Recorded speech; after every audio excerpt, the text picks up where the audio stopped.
Hello and welcome back to the 316 Investor. I'm your host, Raymond Coburn with eXp Realty, licensed in the state of Oregon, licensed realtor broker slash investor, YouTuber, and podcaster. If you have any real estate needs, please feel free to reach out to me directly. My phone number is 949-891-4426. Now, with that out of the way, we have a super exciting, massive podcast for you guys today. It's going to be a top secret. It'll actually be uh, in that description somewhere up over here somewhere, or the video following this video. Um, there are certain things that we can cover in that podcast and certain things that we cannot cover in that podcast.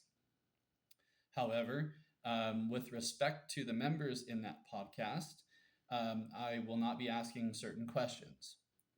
So, with that being said, um, things that I do want to touch on. And I'll do this real quick right through here.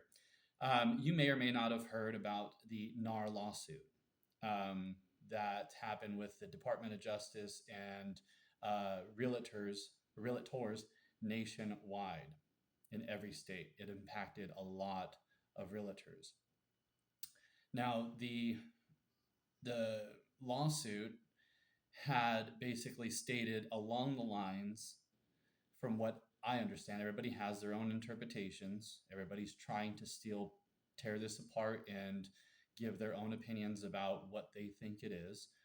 And in the next couple more podcasts, I'll actually see about having one of my realtor attorney friends actually break this down of what it actually means in legalese. So, according to umortgage.com, umortgage.com can be found on Google. Its title is The NAR Settlement and Its Impact on Homebuyers, Real Estate Agents, and Loan Officers, published March 21st. The NAR Settlement and Its Impact on Homebuyers, Real Estate Agents, and Loan Officers. On Friday, March 15th, the National Association of Realtors, NAR, agreed on a settlement for the ongoing Real Estate Commission lawsuit with $418 million paid in damages and several rule changes that impact the overall home buying process. These rule changes include the abolishment of the participation rule, which previously required selling agents to display the buyer agreement compensation for each listing on multiple listing services, the MLS. Below, UMortgage has outlined how the NAR settlement will directly impact real estate agent, home buyers, and loan officers as they conduct business throughout 2024 and beyond. Now, the reason why I selected UMortgage to kind of go over what they had written in their article was because it was pretty laid out. It was pretty explanatory. I liked it. I thought it was pretty informative, and I'm just passing this information on to you. In no way, shape, or form does this expressly impact me as a realtor in what I believe or what I say. I'm just basically reading what the article is saying. So, how NAR settlement impacts real estate agents. The NAR settlement and subsequent rulings will have the greatest impact on real estate agents, and more specifically, agents who are representing prospective home buyers. Following the settlement, the MLS, a service used by a buy-side agents to find new listings for their clients and connect with listing agents to negotiate a deal, will no longer display the exact buyer agent compensation. The settlement also ruled that buyer agents must have a signed agreement with the home buyer they represent. With this rule expected to take effect July 2024, as of right now, there is no mandatory verbiage needed in these agreements beyond written confirmation. So this right here was probably written before this August, as of today, August 8th. And so this was kind of basically breaking it down to kind of what was at that time that we know. As of right now, it was not effective as of July. It's actually effective August 17th. A lot of realtors are making the change in the transition right now to make sure that we are in compliance with the new rules and legislation and laws set forth upon us. Um, and so, while these are major changes in a commission based industry, it doesn't necessarily mean that the home buying process as it is known will be uprooted. Although buyer agent compensations won't be listed in the MLS, it can still be negotiated between the buyer and the seller and facilitated by the buy side and the listing agent. Moreover, buyer agent compensations can be legally shared by the listing agent to the buyer's agent or advertised alongside a listing and marketing materials as long as it's not on the MLS. So, in most cases, a buyer agent can still see what they could earn and negotiate compensation before an offer is submitted. Now, there is some parts of that I know right off the bat I will not be doing. As for one, I mean, everybody can basically do what they feel they can take out of this. For one, um, I personally will not be putting any compensation next to any listing. Um, However, again, it is always negotiable in any compensation or offer, as part of the negotiating of of the transaction. Um, but I'm not going to, for one, put it on any of my marketing materials as long as it's not on the MLS. No, not me. I just no, thank you. I'm good with that. I'm not going to be putting any compensation alongside any of my marketing. If somebody wants to, test the waters and see what it feels like, um, you know, that's up to you. That's up to you and your brokerage and your attorney. For me, for one, I will not put any compensation next to any of my marketings um, because the law says not to. It says not to put any marketing anywhere. I, for one, believe that um, there will be certain uh, programs and possibly persons specifically looking at, are there specifics? Two bananas, three bananas? No, don't do don't do that. Don't do that anywhere.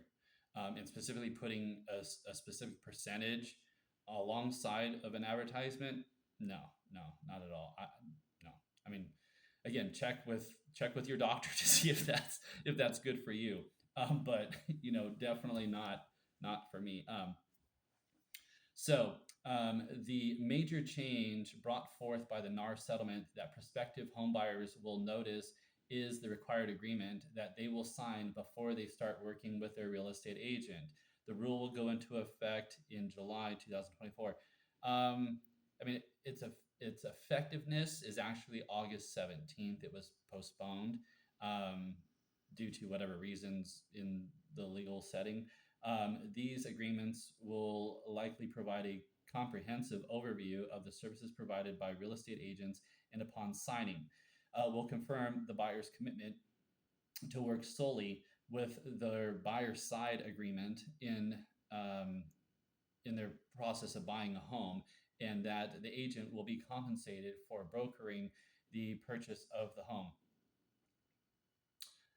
Um, So I mean, in simplese, I like things in simplese, and I always say simple please, but it's simplese.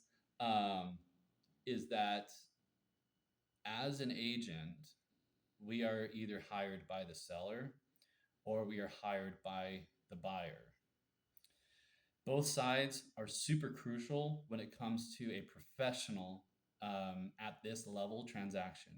You're not dealing with a $10, $20, liquor store type transaction. You're dealing with life savings, lots of money, the course of funds that most would have to be paying over the course of 15, 20, 30 years. Um, That's a big decision. And as agents, we need to help facilitate and educate our clients on a lot of these types of things. They rely on us to do so. And if at any point in time that we just completely drop the ball because we were just not willing to educate ourselves, watch these types of videos, learn, and kind of stay updated on a lot of the new changes as it's constantly changing and it is highly competitive and you can be burnt out as a realtor very, very quick. Um, I, for one, can speak to that.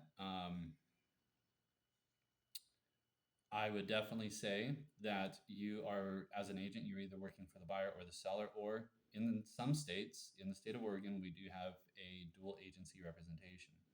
Both parties need to agree that you will do the best for both sides. You will facilitate a fair and honest and straightforward, simple transaction for both to understand. If the buyer or the seller cannot understand what you are putting in the documents or what the documents say, then don't put it there.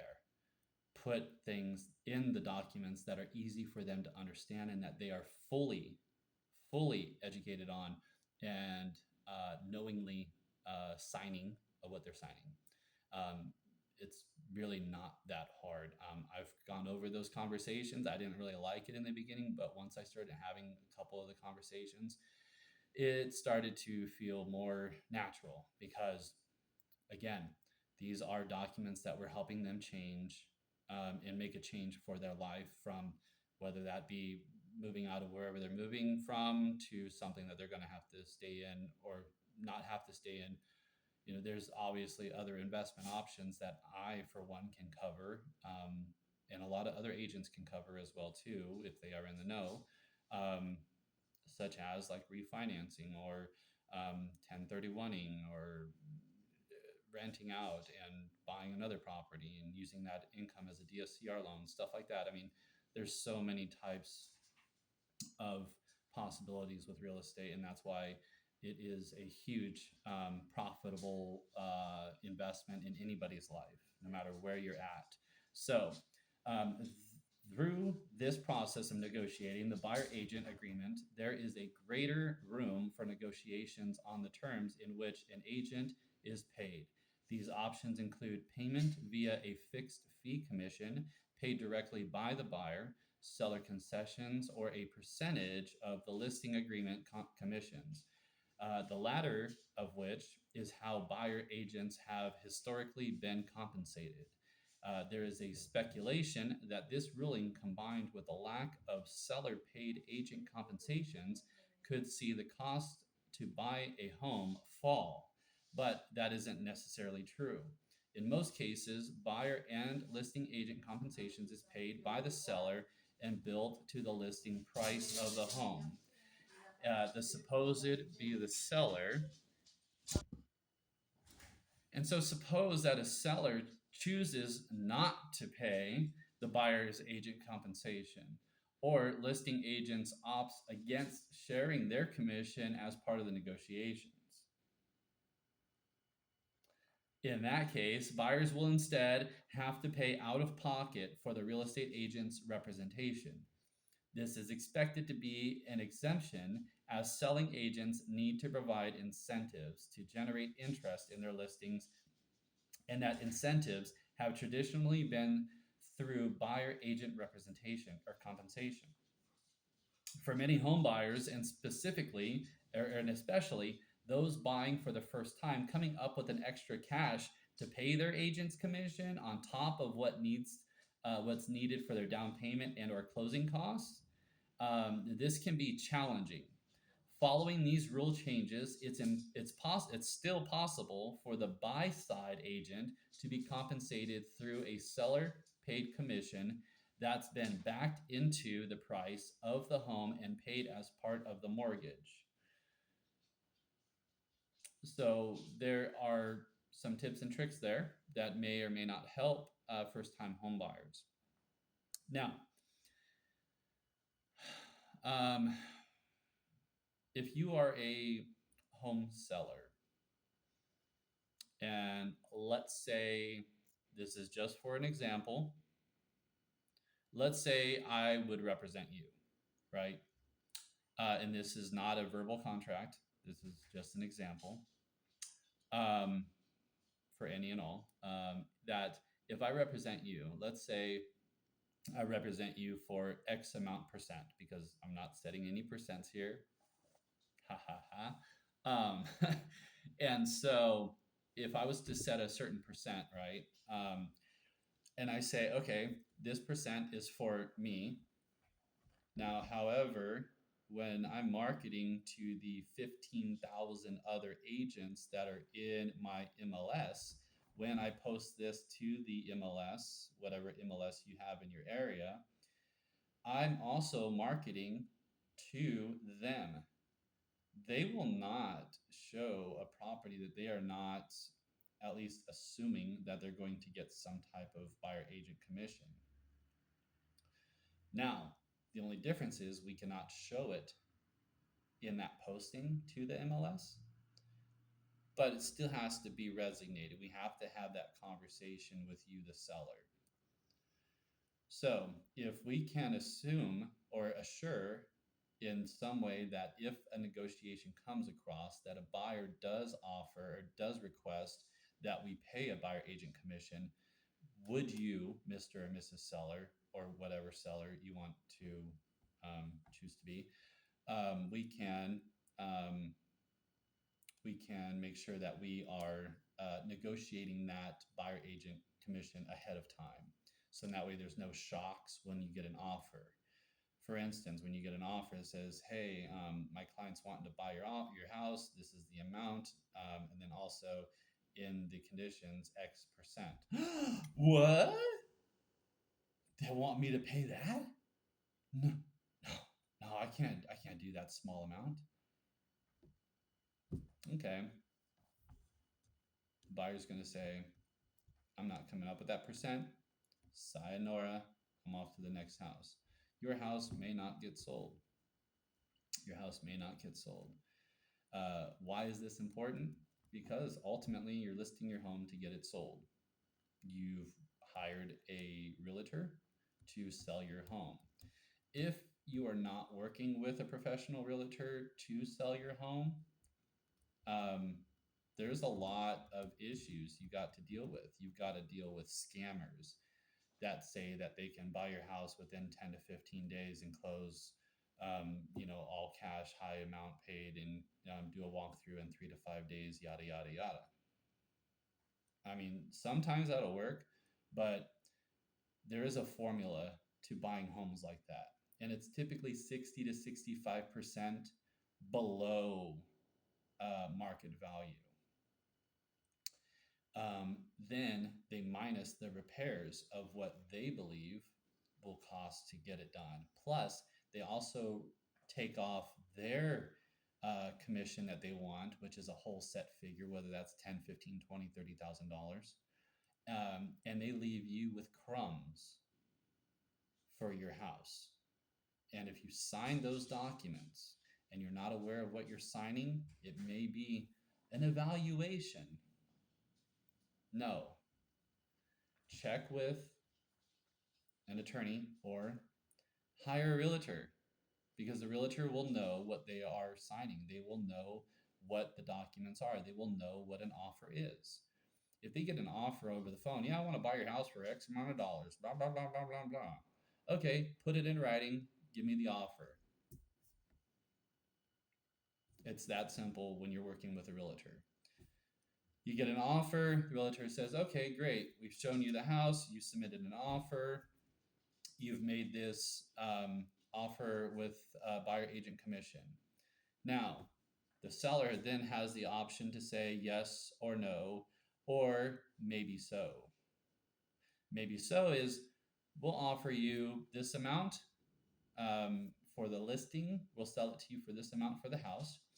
We'll also add in X percent towards your helping you pay for your agent's commission. Because You, the buyer, are having to put out your down payment, your closing costs, your loan origination fees, your repair fees, stuff like that. If any repairs need to be done, however you like to build the house, you have a lot of upfront fees that you have to pay as a buyer. So to kind of ease that blow to you, the seller and the seller's agent work out and pre-negotiate a lot of those types of things. Now, a lot of those things are not being able to be documented on the MLS about negotiations about that, but we do need to have those conversations with our clients to let them know, hey, if we get an offer, this may be and most likely will be the case. So I do hope that this kind of helps a little bit.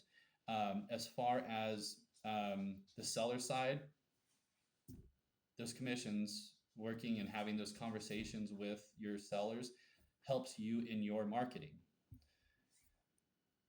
As a buyer's agent, you always have the right to negotiate your fee with your clients and let your clients know, if we do not negotiate this fee, you, the buyer, will have to pay my fee. It's that simple. It really is that simple. It doesn't get any harder than that. It's that simple. Um, Other than that, and it's always been that way. It's always been that way. Where just because you see that there's a X percent on there, you may go to the next property and there may not be anything there, or there may be a, let's say if you're charging, for instance, and there's a, you're like, hey, that only covers half of what my buyer agent does. I have to negotiate another, right? You're still negotiating. You're still negotiating. So keep that in mind. It's always been and always will be a highly competitive negotiating transaction. I hope this video has helped you in many ways, more than one. If it has, please make sure you subscribe to this channel, follow for more details. The next podcast video that comes out right after this is going to be amazing and blow your socks off. So anyways, talk to you soon, and I hope you have a great day. Thank you for watching the 316 Investor.